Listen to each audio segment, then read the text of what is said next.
Well, James, I'm sure everybody thought that could have been quite a nervy morning, but yourself and Fletcha Middleton looked like no problem out there.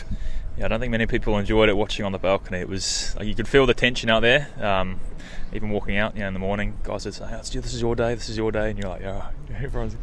So, I think me and Fletch just sort of try to stick to the process, and there's nothing like, being sort of thinking that your entire season rides on this one innings.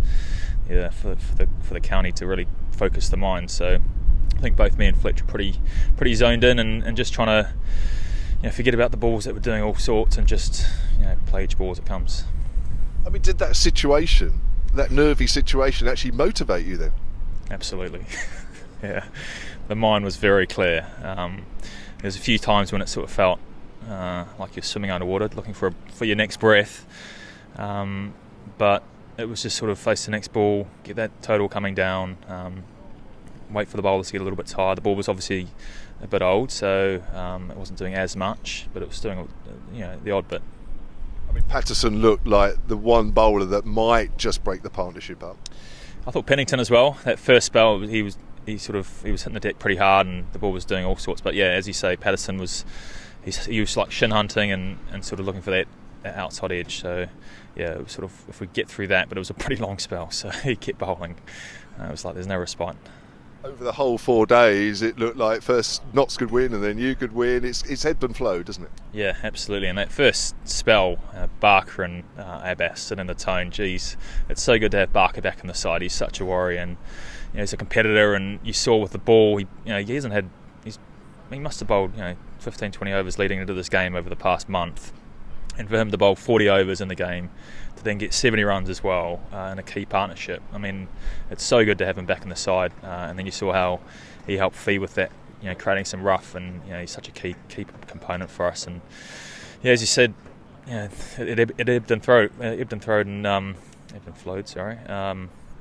And the pitch didn't sort of play out as we thought it was going to do. We thought we turned up on day one, it was pretty dry. There was no green to it, and we thought it was going to get flatter and flatter. But as you saw, the new ball spells, there was always a flurry of wickets, and so that sort of kept us in it.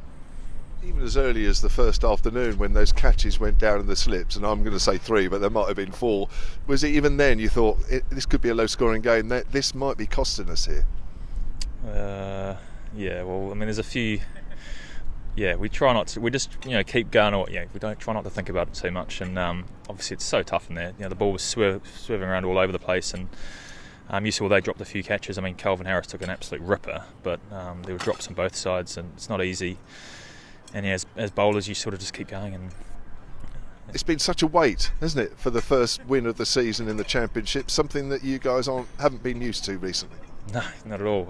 Seems like an age. We were just about to start the song back then. I was like, how does this go again? And then you sort of bang, you're into it. But it has been a while, and I think it's nice for Farrelly Hall to get his first win in Hampshire colours.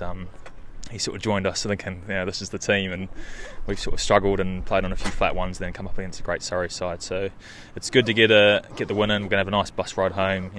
No what-ifs in the mind, and maybe a few beers as well.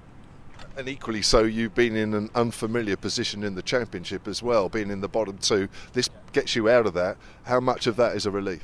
Yeah, big relief, absolutely. But yeah, as I said, it focuses the mind. You don't want to be down there, and it's nice to start, as the coach said, start looking up to the teams ahead of us. And we've got Surrey next week, which obviously is a big game, and then a T20 block. So it's nice to get a win and sort of start moving up.